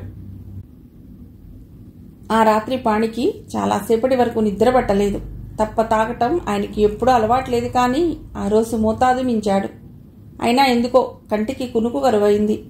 సన్నటి గురగబెడుతూ నిద్రా సౌఖ్యాన్ని అనుభవిస్తున్న భార్య వంక అసూయగా చూసి హాల్లోకి వెళ్లాడు. అస్థిమితంగా అటు ఇటు పచార్లు చేస్తూ గడిపాడు. ఇక లాభం లేదని టీవీ ఆన్ చేసి శబ్దం లేకుండా కదులుతున్న బొమ్మల వంక చూస్తూ 5 నిమిషాలు గడిపాడు. ఆ తర్వాత విసుగుతో బాల్కనీలోకి నడిచాడు. అక్కడి నుండి తారగది బాల్కనీ కనబడుతున్నది. ఇంకా లైట్ వెలుగుతూనే ఉంది, అంటే తార చదువుకుంటున్నదన్నమాట. తార ఏదో పందెం కట్టిందని ఆయనకి తెలియదు, కానీ 2 నెలల నుండి ఆమె తీరులో వచ్చిన మార్పును బట్టి ఏదో పంతం పట్టిందని మాత్రం ఆయన ఊహించగలిగాడు. ఆ పంతమో పోరాటమో ఎవరిపైనో. పాణి చాలాసేపు నల్లగా కనబడుతున్న ఆకారం వంక చూస్తూ ఉండిపోయాడు. పాణి డిగ్రీ చదువుతుండగా ఆయన తండ్రి చనిపోయాడు. చదువు ఆపి తండ్రి చేస్తున్న కాంట్రాక్టులు కొనసాగించాడు పాణి. అనుభవం లేకపోవడంతో కొంత, కుర్రతనపు ఆవేశంతో తీసుకున్న తప్పుడు నిర్ణయాల వల్ల కొంత అతడు మొదట్లో ఆర్థికంగా దెబ్బతిన్నాడు. మళ్లీ నిలదొక్కుకోవటానికి అతడు చాలా కష్టపడవలసి వచ్చింది. మెల్లిగా మంచి పేరు తెచ్చుకున్నాడు.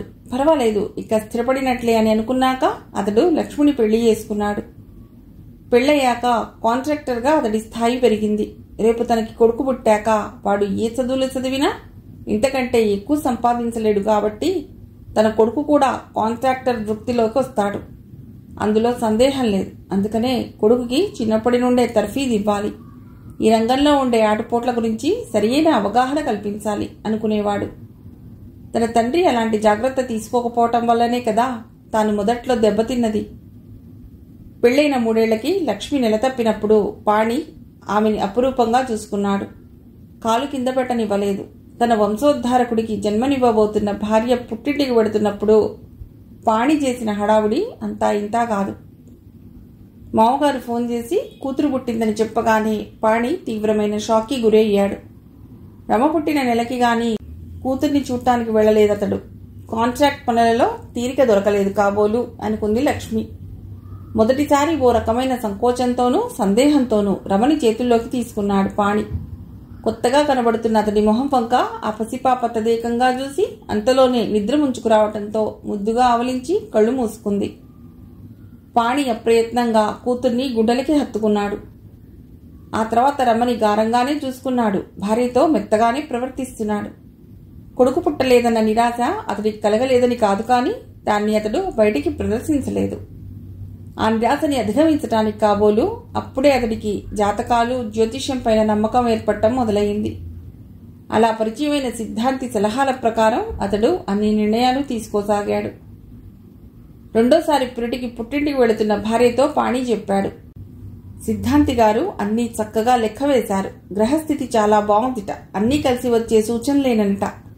ఈసారి పుత్ర సంతానమే అంటున్నారు. లక్ష్మి తలపైకెత్తి నమస్కారం పెట్టింది. ఆ దేవుడు చల్లగా చూస్తాడులేండి అంది. సిద్ధాంతి గారు చెప్పింది సాధారణంగా పొల్లిపోయే అవకాశం లేదు. కానీ కానీ కానీ పాణి మాటలు ముందుకు సాగలేదు.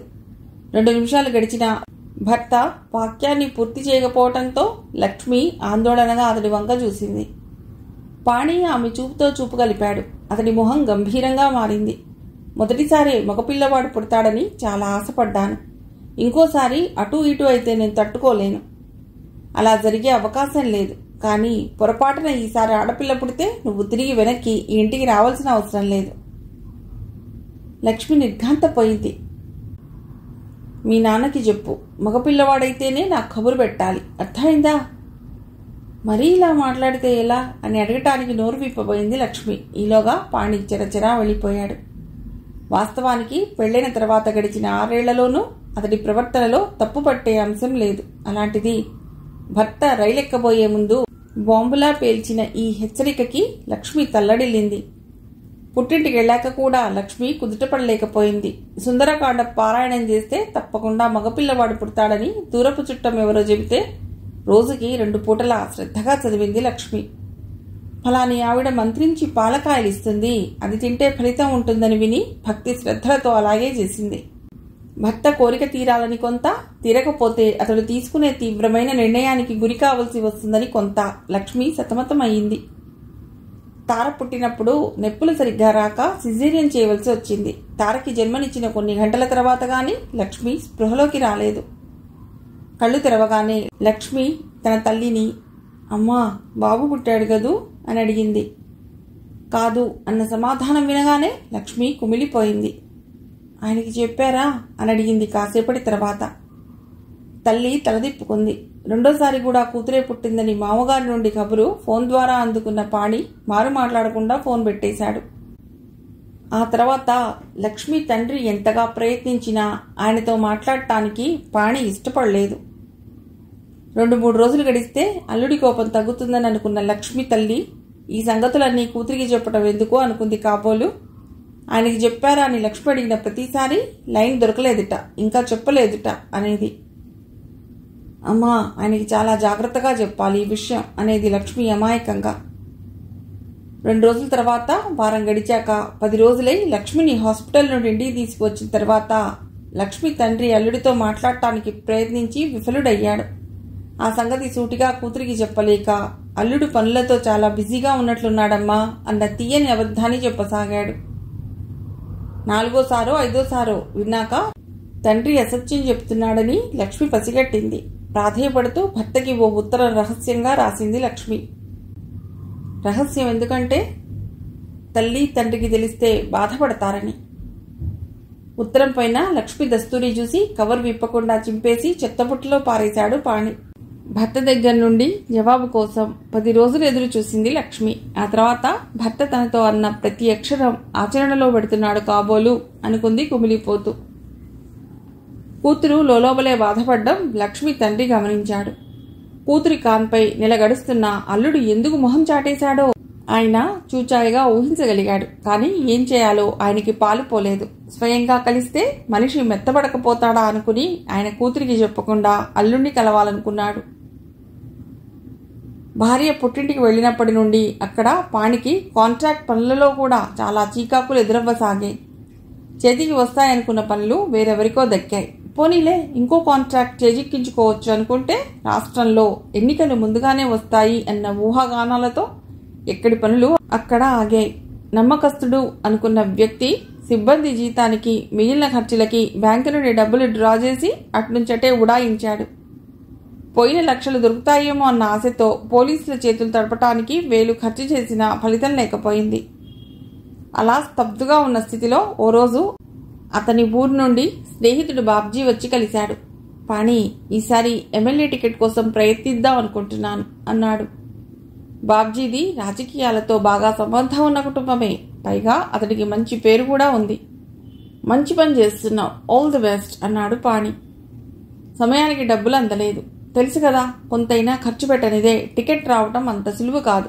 నువ్వు సాయం చేయాలి అన్నాడు బాబ్జీ. ఎలాగూ పనులు కూడా అంతగా నడవటం లేదు కదా అని పెద్ద మొత్తమే అతనికి ఇచ్చాడు పాణి. అలా పైకం ఇచ్చిన 2 నెలల తర్వాత మామగారు నుండి ఫోన్ వచ్చింది. బాబు, లక్ష్మికి సిజేరియన్ చేశారు. కుందనపు బొమ్మ లాంటి ఆడపిల్ల పుట్టింది. తల్లి బిడ్డ క్షేమం. ఆయన ఇంకా ఏదో చెప్పుకుపోతున్నాడు. కానీ అసహనంతో పాణి రిసీవర్ పెట్టేశాడు. లైన్ కట్ అయిందనుకుని మామగారు తిరిగి ఇంకోసారి ప్రయత్నించాడు. వరుసగా 4 సార్లు ఒక్క మాట కూడా మాట్లాడకుండా ఫోన్ పెట్టాక రిసీవర్ తీసి పక్కన పెట్టాడు పాణి. రెండోసారి కూడా ఆడపిల్లే పుట్టింది అన్న నిరాశతో పాణి రగిలిపోతూ ఆ పూట గడిపాడు. అకారణంగా ఆఫీస్లో అందరి మీద అరిచాడు. గంట తర్వాతో 2 గంటల తర్వాతో ప్యూన్ రిసీవర్ పక్కన ఉంచడం గమనించి సరిగ్గా పెట్టాడు. పాణికి కోపం ముంచుకొచ్చింది. నాకు బుర్ర లేక అలా పెట్టాననుకుంటున్నావా అని విరుచుకుపడ్డాడు. ప్యూన్ బిత్తరపోయాడు. ఈలోగా ఫోన్ మోగింది. ప్యూన్ని తినేసేలాగా చూస్తూ రిసీవర్ అందుకున్నాడు పాణి. అటు ఉన్నది మామగారైతే ఇంకోసారి చేయవద్దని హెచ్చరించాలనుకున్నాడు. పాణి, ఎప్పటి నుండి ట్రై చేస్తున్నానో తెలుసా? అమ్మయ్యా, ఇప్పటికైనా దొరికావు. బాబ్జీ గొంతు వినపడింది. స్వరాన్ని మెత్తగా మార్చి, హలో బాబ్జీ, సంగతులేమిటి అన్నాడు పాణి. థ్యాంక్స్ పాణి, మన ఫ్రెండ్స్లో సహాయం చేసింది నువ్వే. నీ మూలంగానే నాకు ఇప్పుడు టికెట్ వచ్చిందనుకోవాలి. థ్యాంక్స్ అన్నాడు బాబ్జీ మనస్ఫూర్తిగా కృతజ్ఞతలు చెబుతూ.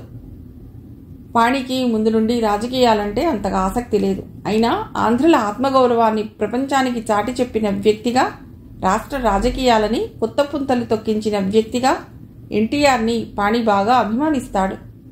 అయితే అన్నగారిని కలిశావా అని ఆతృతగా అడిగాడు. అన్నగారిని కలవటమా? స్నేహితుడు అయోమయంగా అడిగాడు. నాకు వచ్చింది కాంగ్రెస్ టికెట్. పాణి ఊపిరి ఆగినట్లయింది. స్నేహితుడి తండ్రికి తెలుగుదేశం పార్టీతో సంబంధాలు ఉండేవని పాణికి గుర్తు. అందుకనే ఈ స్నేహితుడు కూడా తెలుగుదేశం టికెట్ కోసం ప్రయత్నిస్తున్నాడు అనుకున్నాడు. కానీ ఇతను సాధించింది కాంగ్రెస్ టికెట్టా? 400 ఎంపీల మెజారిటీ బలంతో కేంద్రంలో రాజీవ్ గాంధీ ప్రభుత్వం ఉంది. అప్పుడు బోఫోర్స్ కుంభకోణాన్ని ఓ ఆయుధంగా మలుచుకుని ప్రతిపక్షాలు అన్నింటినీ ఒక్క తాటిపైన నడిపించి మొత్తం ప్రతిపక్ష సభ్యులంతా మూకుమ్మడిగా లోక్సభ సభ్యత్వానికి రాజీనామా సమర్పించేటట్లు చేసి మెజారిటీ ప్రభుత్వాన్ని ఇరకాటంలో పడేసిన ఘనత నేషనల్ ఫ్రంట్కి సారథ్యం వహిస్తున్న ఎన్టీఆర్దే. పార్లమెంట్తో పాటు రాష్ట్ర అసెంబ్లీకి కూడా ఎన్నికలు జరగనున్న నేపథ్యంలో బోఫోర్స్ వల్ల పరువు పోగొట్టుకున్న కాంగ్రెస్ రాష్ట్రంలో కూడా దెబ్బతింటుందని పాణి భావించాడు. అలాంటప్పుడు స్నేహితుడు గెలవటం కల్లా, అంటే అతనికి ఇచ్చిన పైకం వెనక్కి వచ్చే అవకాశాలు తక్కువేనన్నమాట. ఏ పార్టీ టికెట్ ఆశిస్తున్నాడో తెలుసుకోకుండా డబ్బులు ఇవ్వటం పొరపాటు. కానీ ఆ తప్పుని తన పైన వేసుకుని తనని తానే తిట్టుకునేందుకు పాణి సిద్ధంగా లేడు. ఇదంతా కొత్తగా పుట్టిందే ఆ జ్యేష్ఠాదేవి మహాత్యం. రెండోసారి కూడా ఆడపిల్లే పుట్టిందని తను బాధపడుతున్నాడు. అది చాలదన్నట్లు ఎంత బాగా తన ప్రభావాన్ని చూపిస్తున్నది. ఇక అన్ని విధాలా తనకి ఎదురు దెబ్బలే కాబోలు. నిజానికి అది కడుపులో పడ్డప్పటి నుండి తనకి ఏదో ఒక రకంగా దెబ్బపైన దెబ్బ తగులుతూనే ఉంది. ఇదేం తెలియని బాబ్జీ మాత్రం సంతోషంగా చెప్పుకుపోసాగాడు. పాణి, సమయానికి నువ్వు చేసిన సాయం మర్చిపోలేను. చాలా పనులున్నాయి, ఉంటాను. పాణి మొహం వివరణమైంది. శూన్యంలోకి చూస్తూ ఉండిపోయాడు.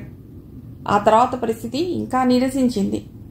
మానసికంగా పాణి అలా అగాధంలో కూరుకుపోయినట్లున్నప్పుడు అల్లుడిని కలవటానికి లక్ష్మి తండ్రి వచ్చాడు. మావగారిని చూసి పాణి మొహం ఇంకాస్త చిట్లించాడు. ఆఫీస్లో బయటపడ్డం ఎందుకని అనుకుని ఆయన్ని పలుకరించినట్లు ఆయన వంక తిరిగి తల స్వల్పంగా ఊపాడు. కులాసానా బాబు? లక్ష్మి తండ్రి అడిగాడు. నేనిప్పుడే వస్తాను అంటూ పాణి హడావుడిగా బయటపడ్డాడు. అతడు ఆ మాటలో అన్నది తనతోనా లేక పక్కనున్న గుమాస్తాని ఉద్దేశించా అన్నది లక్ష్మి తండ్రికి అర్థం అవలేదు. అయితే సాయంకాలం 6 పాణి ఆఫీస్కి తిరిగి రాలేదు. ఇక తప్పక ఇంటికి వెళ్ళాడాయన. ఇంట్లో కూడా పాణి ఒక పట్టాల నోరు విప్పలేదు. ఈసారి ఆడపిల్ల పుడితే నా మొహం చూడవలసిన అవసరం లేదని నేను దానికి ఎప్పుడో చెప్పాను అన్నాడు పాణి చివరికి ముక్తసరిగా. లక్ష్మి తండ్రి నిర్ఘాంతపోయాడు. అదేమిటి బాబు అలా అంటావు? లక్షణంగా శుక్రవారం నాడు పుట్టింది. లక్ష్మీదేవితో సమానం. లక్ష్మీదేవో జ్యేష్ఠాదేవో నాకు ఇప్పటికే బాగా అనుభవం అయింది కదా అనుకున్నాడు పాణి. అయినా ఈ రోజుల్లో ఆడామగా సమానమే అంటున్నారు కదా అన్నాడు మావగారు ఎలాగో గొంతు పెగిల్చుకుని. ఆడామగా సమానమా? హేళనగా అన్నాడు పాణి. నాకు తెలియదులేండి. ఒకవేళ మీరు చెప్పినట్లు ఇద్దరూ సమానమే అని మీరు నమ్మితే మీ అమ్మాయిని అబ్బాయి అనుకుని లక్ష్మిని మీ దగ్గరే ఉంచుకోండి. నాకు కావలసింది వంశోద్ధారకుణ్ణి కని ఇచ్చే భార్య గాని నువ్వు నేను సమానమే అని వాదనకి నడుం బిగించే నారీమణి కాదు. ఈ వితండ వాదనకి మావగారి బుర్ర తిరిగిపోయింది. తలదించుకుని తిరుగుముఖం పట్టాడు. పాణి వైఖరికి మావగారు బాగా దెబ్బతిన్నాడు. ఊరు వెళ్ళాక కూతురు వినకుండా జాగ్రత్తపడి భార్యకి జరిగిందంతా చెప్పాడు. లక్ష్మి తల్లి నిర్ఘాంతపోయింది. చివరికి అల్లుడు ఏమంటున్నాడు? లక్ష్మి తండ్రి విరక్తిగా నవ్వాడు. అసలు అతడు నోరు తెరవనిదే. ఈసారి ఆడపిల్ల అయితే పుట్టింట్లోనే ఉండిపోమనమని అమ్మాయిని పురిటికి పంపినప్పుడే చెప్పాడట. అంటే ఏలుకోనంటాడా? పిల్లి పేరే మార్జాలం క్లుప్తంగా అన్నాడు తండ్రి. ఎంతైనా భార్యపైన కన్న కూతుళ్లపైన ప్రేమో అభిమానమో ఉండకపోతుందా? పాణి మారకపోతాడా అని ఆశతో ఇంకో నెల ఎదురు చూశారు. ఓ రోజున లక్ష్మి తల్లి అంది, బాగా ఆలోచిస్తే నాకోటి అనిపిస్తున్నది. అల్లుడికి రమ అంటే ఇష్టమే కదా. పాపం రమ కూడా నాన్న ఎప్పుడు వస్తాడా అని ఎదురు చూస్తూనే ఉంది. ఈసారి మీతో పాటు రమని కూడా తీసుకువెళితే అల్లుడు మెత్తబడతాడేమో. అద్భుతంగా ఉంది ఆలోచన అన్నాడు లక్ష్మి తండ్రి. ఈసారి మామగారితో పాటు వచ్చిన రమని చూసి పాణిలో కాస్త కదలిక వచ్చిన మాట వాస్తవమే. కూతుర్ని దగ్గర తీసుకున్నాడు. కారులో హోటల్కి తీసుకువెళ్లి ఐస్ క్రీం ఇప్పించాడు. లక్ష్మి తండ్రి మనస్సులోనే 1000 దేవుళ్లకి కృతజ్ఞతలు చెప్పుకోవటం మొదలెట్టాడు. రమకి మంచి డ్రెస్ కొనిచ్చాడు పాణి. కొన్ని నెలల తర్వాత తండ్రితో అలా సరదాగా గడపడంతో రమ నవ్వుతూనే ఉంది. అలా నవ్వుతూనే తండ్రి ఒడిలో పడుకుంది. కార్ని బస్టాండ్ దగ్గర ఆపాడు పాణి. రమని తీసుకొచ్చినందుకు థ్యాంక్స్. మీకు వీలైనప్పుడల్లా ఇలా తీసుకురండి. అయితే ఒకటి, స్కూల్ మార్పించి తీసుకురాకండి. ఇంతకీ అక్కడ ఏ స్కూల్లో చేర్పించారు? లక్ష్మి తండ్రికి నోటమాట రాలేదు. తన ప్రార్థన ఏ దేవుడు ఆలకించలేదన్నమాట. ఈ మనిషి మొండితనంలో మార్పు లేదన్నమాట. రాలేదా లేక ఎప్పటికీ రాదా? ఇంకో అరగంటలో సూపర్ ఫాస్ట్ సర్వీస్ ఉంది. ఆలస్యం చేస్తే మిస్ అవుతారు హెచ్చరిస్తున్నట్లు అన్నాడు పాణి. అల్లుడిని ఎలా ప్రసన్నం చేసుకోవాలా అని ఆలోచిస్తూ లక్ష్మి తండ్రి మనవరాన్ని ఎత్తుకుని కారు దిగి బస్టాండ్లోకి నడిచాడు. అప్పటికే పాఠశాలలు తెరిచారు. అడ్మిషన్లు మొదలయ్యాయి. ఇంకా ఆలస్యం చేస్తే దొరకవేమో అని భయపడి రమని దగ్గరలో ఉన్న కాన్వెంట్లో చేర్పించాడు లక్ష్మి తండ్రి. రమ అయితే సంబరంగా కొత్త యూనిఫామ్ వేసుకుని స్కూల్కి ఉత్సాహంగా వెళ్ళింది. కానీ ఆ రోజంతా లక్ష్మి ధారాపాతంగా ఏడుస్తూనే ఉంది. భర్త తిరస్కారానికి గురి అయినట్లు ఇంకా వేరే సాక్ష్యాలెందుకు? చివరికి తండ్రి కూడా గత్యంతరం లేదని గ్రహించి చేతులెత్తేశాడన్నమాట. పురుడయ్యాక కూడా ఆడపిల్ల పుట్టింటి గడప ఎందుకు దాటలేదా అని అందరికీ సహజంగానే కుతూహలంగా ఉంటుంది. అందరి ప్రశ్నలకి ఎక్కువసార్లు మౌనంగానే సమాధానం ఇచ్చింది లక్ష్మి. విడాకులు, కోర్టు కేసులు మొదలైన పరిష్కారాలు స్త్రీ న్యాయస్థానాలు, పోలీసులకి ఫిర్యాదులు లాంటి ఉచిత సలహాలు అడగకుండానే అందరూ చెప్పారు. పోలీసులకి కంప్లైంట్ ఇస్తే అమ్మాయి సంసారాన్ని శాశ్వతంగా చెడగొట్టినట్లే అవుతుంది. కానీ ఇంకోసారి ప్రయత్నించండి, వెళ్ళి కాళ్ళ వేళ పడండి. అల్లుడు స్వతహాగా మంచివాడే, ఏ గ్రహ ప్రభావమో ఇలా మారాడు. యాత్రలకు వెళ్లిన బియ్యపురాలు తిరిగి వచ్చిందిట. ఆవిడి కూడా కలిసి ప్రాధేయపడండి అంది లక్ష్మి తల్లి. లక్ష్మి తండ్రి వెళ్లేసరికి పాణి ఇంట్లో లేడు. రండి అన్నయ్య గారు అంటూ ఆప్యాయంగా పలకరించింది దుర్గమ్మ. లక్ష్మి ఎలా ఉంది? చిన్న మనువరాలు ఏమంటున్నది? లక్ష్మి తండ్రి కంటనీరు పెట్టుకున్నాడు. ఏం చెప్పనమ్మా, రెండోసారి ఆడపిల్లే పుట్టిందని అలిగి కూర్చున్నాడు మీ అబ్బాయి. లక్ష్మిని ఎప్పటికీ పుట్టింట్లోనే ఉండిపోమన్నాడు. దుర్గమ్మ నిట్టూర్చింది. వాడు పట్టుబట్టాడంటే చాలా కష్టం. అప్పటికీ నేను చాలాసార్లు చెప్పి చూశాను. మనిషిలో చలనం లేదు. నాపై కూడా విసుక్కుంటున్నాడు. పైగా కాంట్రాక్టులో కూడా ఏవో చికాకులుట. అమ్మా, చిన్నదానివైనా చేతులెత్తి దండం పెడుతున్నాను. ఎలాగో ఒకలా మీ అబ్బాయికి నచ్చ చెప్పండి. దుర్గమ్మ సాలోచనగా అంది. నేను వాడికి నచ్చ చెప్పలేను, కానీ వాడు కాస్త నవ్వుతూ ప్రశాంతంగా ఉండేది ఎక్కడో చెప్తాను. అక్కడికి వాడు వెళ్ళినప్పుడు మీరు కలవండి. పని సానుకూలం కావచ్చు. లక్ష్మి తండ్రి మొహం కాస్త విప్పారింది. చెప్పమ్మా, దుర్గమ్మ చెప్పింది. పూర్తిగా కాదు గాని కొంతవరకు ఆవిడ ఊహ సరియైనదే. కాంట్రాక్టుల పనులలో ఎదుర్కొంటున్న చిరాకులు తొలగిపోవాలని కోరుకుంటూ సిద్ధాంతి పూజా మందిరంలో ఉన్న కుంకం తీసుకుని నుదుట పెట్టుకున్నాడు పాణి. మీరు చెప్పిన పూజలు, గ్రహశాంతులు చేస్తూనే ఉన్నాను. పైగా గ్రహస్థితి కూడా బాగా ఉందని మీరు చెప్తున్నారు. అయినా కొన్ని నెలలుగా ఏదీ కలిసి రావటం లేదు. కారణం ఏమిటి? సిద్ధాంతి ఎదురుగా వినయంగా కూర్చుని అడిగాడు పాణి. గుప్పెటని నుదుటికి తాకించుకుని పెదవులతో విని వినబడకుండా మంత్రోచ్చాటన చేసి తర్వాత గుప్పెటలోని నిమ్మకాయని పాణికి అందించాడు సిద్ధాంతి. అదే నాకు అర్థం కావటం లేదు. నీకు శుభయోగం నడుస్తున్నది ఇప్పుడు, అందులో సందేహం లేదు. కానీ నీకు సంక్రమించిన మహద్దశకి ఏదో అడ్డు తగులుతున్నది. అదేమిటా అన్నది నాకు అంతుపట్టడం లేదు. సిద్ధాంతి కళ్ళు మూసుకున్నాడు. ఆయన ధ్యానంలోకి వెళ్లాడని గ్రహించిన పాణి ఆశగా ఆయన వంకే చూస్తూ ఉండిపోయాడు.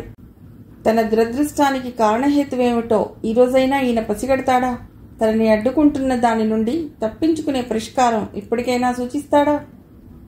తన పక్కన ఎవరో కూర్చుని అలికిడై పాణి అటు తిరిగాడు. మామగారు కనపడటంతో పాణికి కోపం వచ్చింది. దైవ సన్నిధి అని అతి కష్టం పైన కోపాన్ని అణుచుకున్నాడు. తన దురదృష్టానికి కారణం కలగవలసిన మహర్దశకి అడ్డుగా నిలిచిన ఆటంకం ఎవరో కాదు, ఈయన గారి కూతురు. ఆవిడికి పుట్టిన 2 కూతుళ్ళూను అనుకున్నాడు పాణి కసిగా. అయినా ఈయన ఇప్పుడెందుకొచ్చాడు? సిద్ధాంతి గారి ఎదురుగా తవ్వు పట్టడం బాగుండదు కాబట్టి శబ్దం చేయకుండా లేచాడు పాణి. తనతో పాటు రమ్మనమని మామగారికి సంజ్ఞ చేశాడు. ఇద్దరూ మౌనంగా బయటికి నడిచారు. సిద్ధాంతి గారి పూజా మందిరం ఆవల వెయిటింగ్ రూమ్ ఉంది. మామగారిని అక్కడికి తీసుకెళ్లాడు పాణి. ఎందుకు నా వెనుకబడ్డారు? నేను చాలా స్పష్టంగా చెప్పిన అర్థం కాలేదా? వరుసగా ఆడపిల్లల్ని ప్రొడ్యూస్ చేసే మీ అమ్మాయితో నేను కాపురం చేయలేను. స్వరాన్ని బాగా తగ్గించినా కాఠిన్యాన్ని చక్కగా పలికిస్తూ అన్నాడు పాణి. బాబు, ఇది చాలా పవిత్రమైన స్థలమని నువ్వు నమ్ముతున్నావు గదా. అకారణంగా లక్ష్మిపైన నేరాన్ని మోపి అంత పెద్ద శిక్ష వేయకు బాబు. పాణి మామగారు గొంతు తగ్గించే యత్నం చేయలేదు. పాణి ఇబ్బందిగా అటు ఇటు చూశాడు. అదృష్టవశాత్తు అప్పటికి సిద్ధాంతి గారి కోసం వేచి ఉన్న వాళ్లు ఎక్కువ మంది రాలేదు. కానీ అటుపక్కగా సోఫాలో కూర్చుని ఉన్న ముగ్గురు మాత్రం ఆ ఇద్దరి వంక చిత్రంగా చూశారు. పాణి వెటకారంగా నవ్వాడు. మీ అమ్మాయి తప్పు ఉందని నేను అనటం లేదు. తప్పు నాదే. నా మానాన నన్ను వదిలేయండి. మామగారు పాణి చేతులు పట్టుకున్నాడు. చివాలన చేతులు విదిలించుకున్నాడు పాణి. ఇంకోసారి నాకు ఎదురైతే మర్యాదగా ఉండదు, కట్టువుగా అన్నాడు. అయినా ఇక్కడికి ఎందుకు వచ్చారు? బాబు, ప్రాధేయపూర్వకంగా ఏదో చెప్పబోయాడు లక్ష్మి తండ్రి.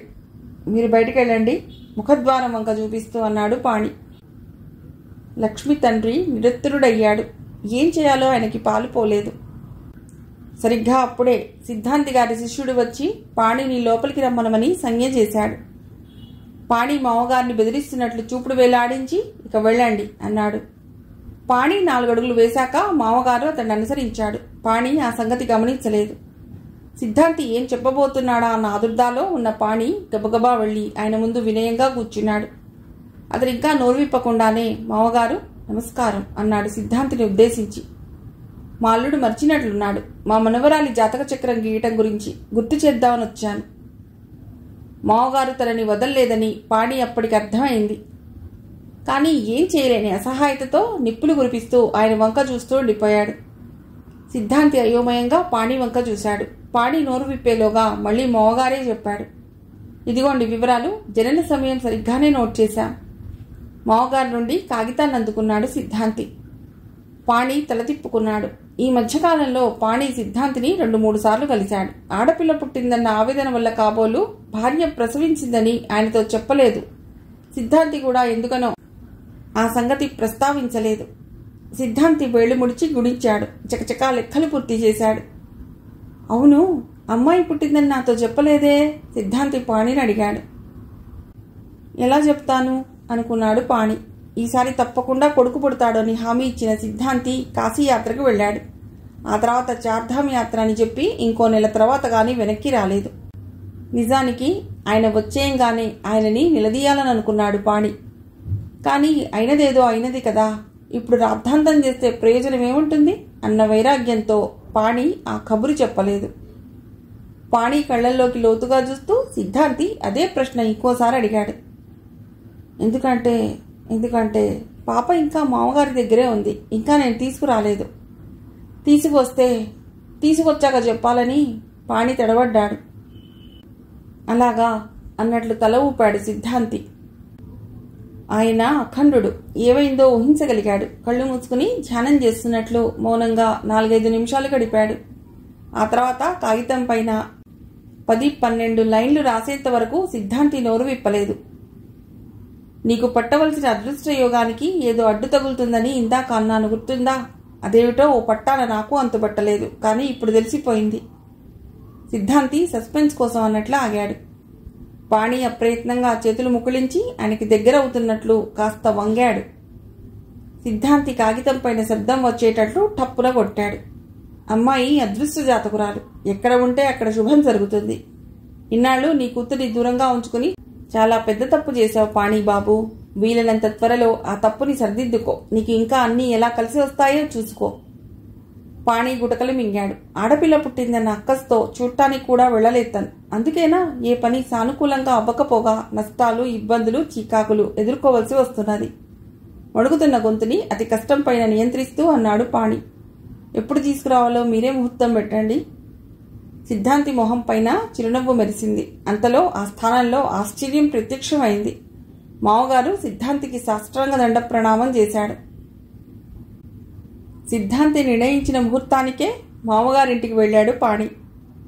తనకి రాబోతున్న ఉజ్వల భవిష్యత్తుకి, కలగబోతున్న అదృష్టానికి కారణభూతురాలన్న విశ్వాసం వల్ల కూతుర్ని చూడాలని పాణి తహతహలాడాడు. పుట్టినప్పుడు రమ తెల్లగా, బొద్దుగా, ఒత్తైన జుట్టుతో ఎంతో బాగుంది. చూసిన వాళ్ళందరూ ఎత్తుకుని ముద్దాడేవాళ్లు. ఇప్పుడు పుట్టిన రెండో కూతురు మాత్రం అతి సామాన్యంగా ఉంది.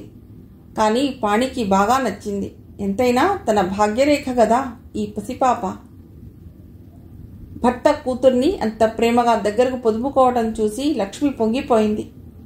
కూలిపోతుందనుకున్న కూతురి కాపురం తిరిగి బాగవుతున్నందుకు లక్ష్మి తల్లి కూడా సంతోషించింది.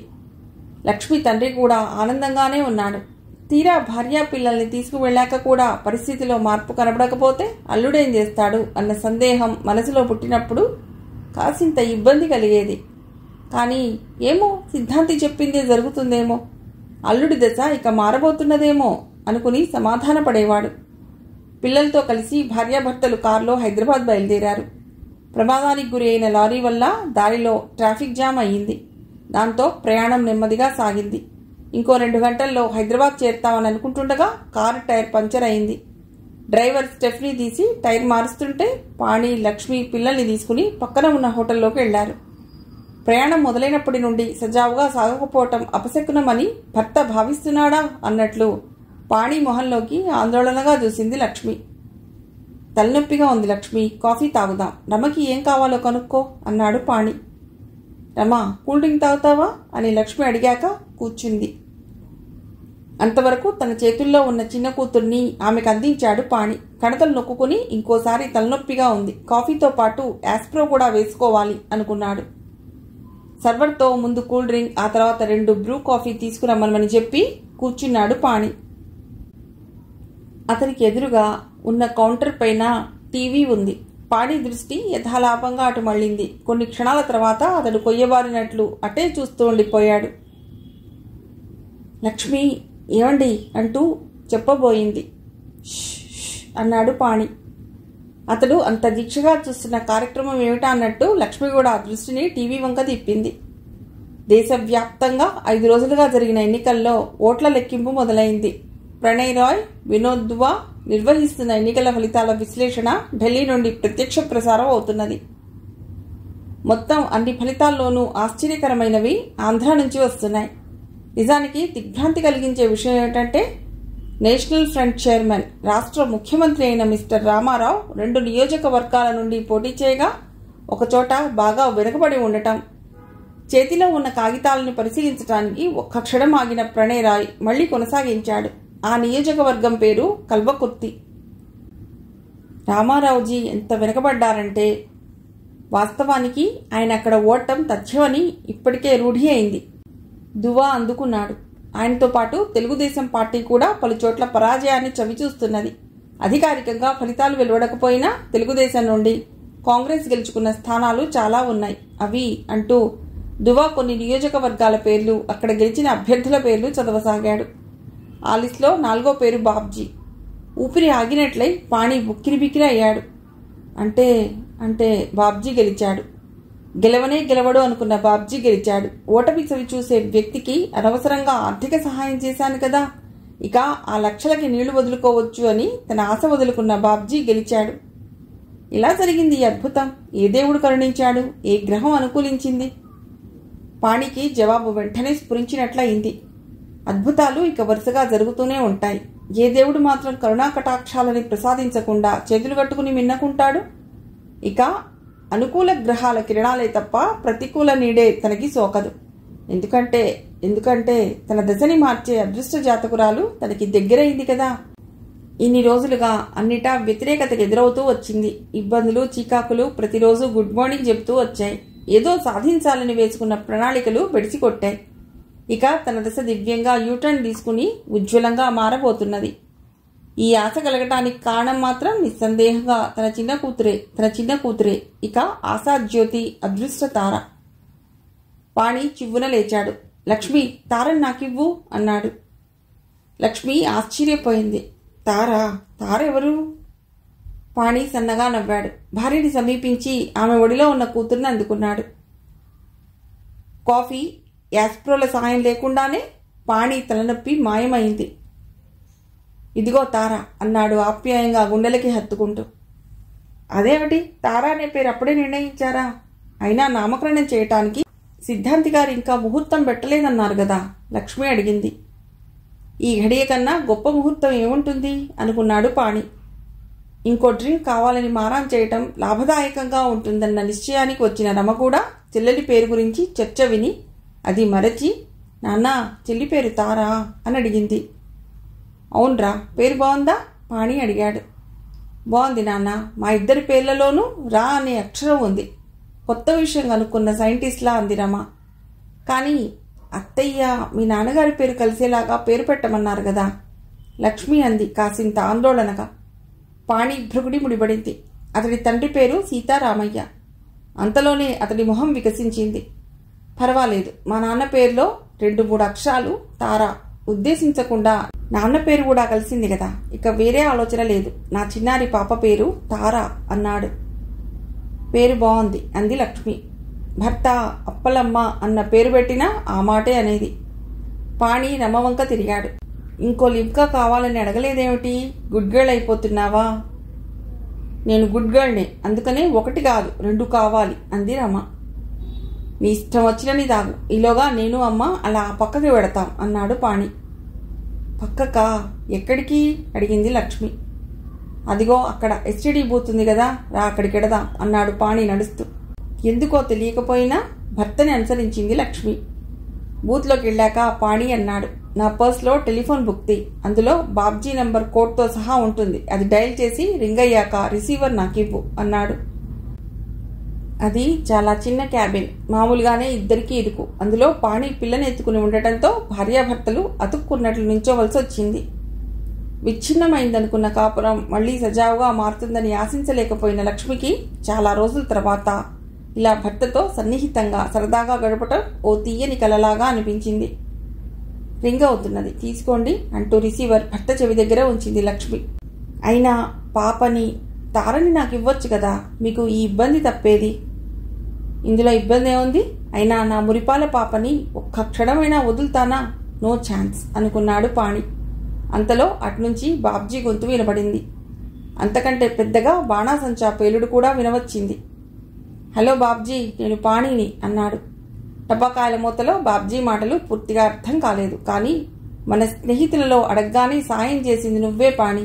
నువ్వు నో అని ఉంటే టికెట్ గురించి మర్చిపోయేవాణ్ణి.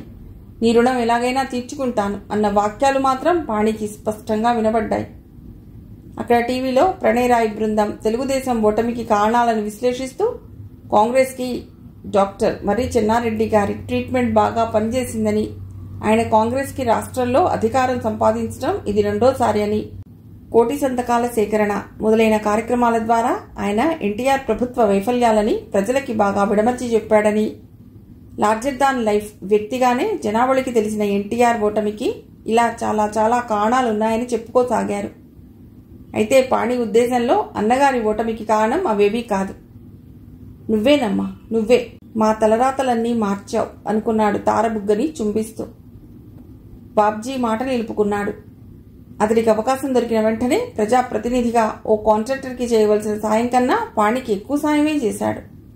బాబ్జీ పుణ్యమాని పాణి కాంట్రాక్టర్గా ఓ మెట్టు ఎక్కాడు. పరిచయాలు పెరిగాయి, పనులు పెరిగాయి, లాభాలు పెరిగాయి. వీటన్నిటికీ కారణభూతురాలని పాణి గాఢంగా విశ్వసించే తారపైన ప్రేమ పెరిగింది.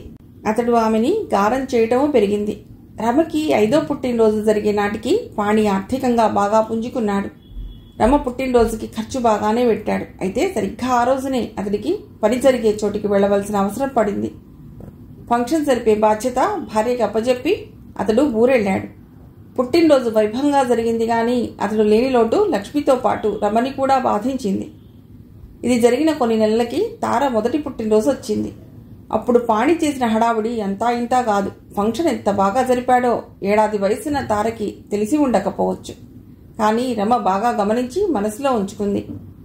అమ్మా, చెల్లెలి బర్త్డే ఎంతో గ్రాండ్గా చేశారు కదా, నా బర్త్డే ఎందుకు అలా చేయలేదు అని తల్లిని అడిగింది. లక్ష్మికి ఏం చెప్పాలో అర్థం కాలేదు. కానీ ఏదో ఒకటి చెప్పాలి. పసి మనసు గాయపడకుండా చూడాలి కదా. లేదమ్మా, చెల్లాయికైతే అది ఫస్ట్ కదా, అందుకని అలా జరిగింది.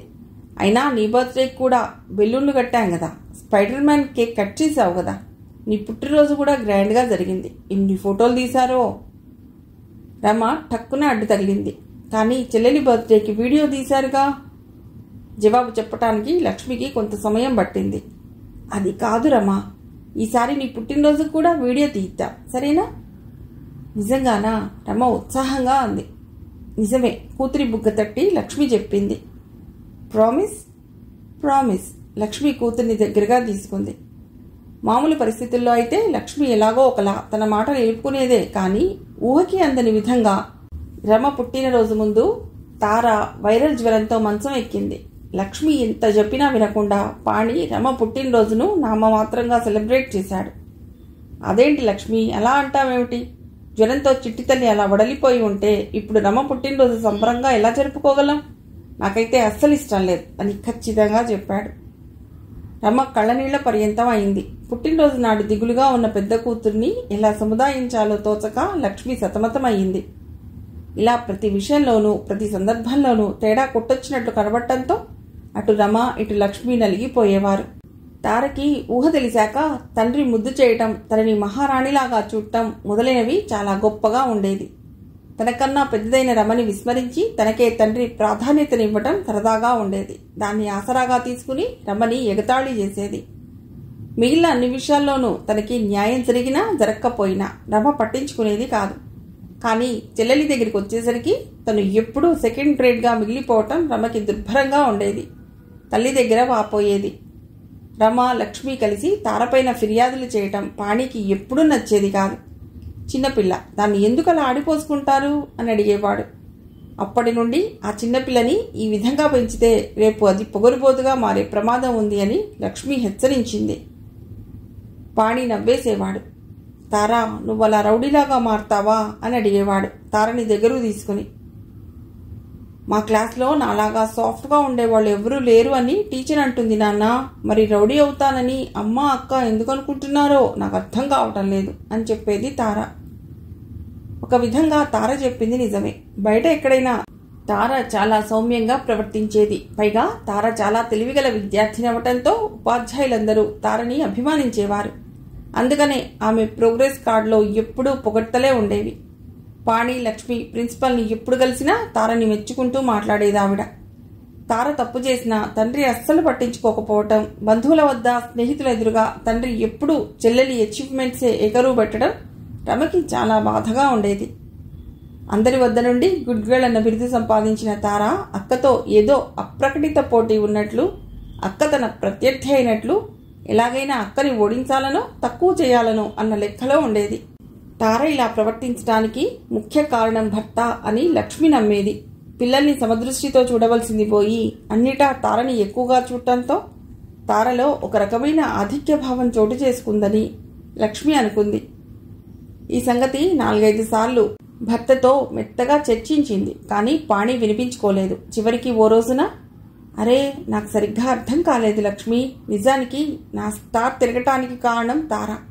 అందుకనే తారని ఇంకాస్త ముద్దు చేస్తున్నాను. అంత మాత్రాన రమ అంటే నాకు ఇష్టం లేదనుకోవటం హాస్యాస్పదంగా ఉంది. ఈ సంగతి రమకి అర్థమయ్యేటట్లు వివరించే బాధ్యత నీదే అని ఖచ్చితంగా చెప్పాడు కూడా.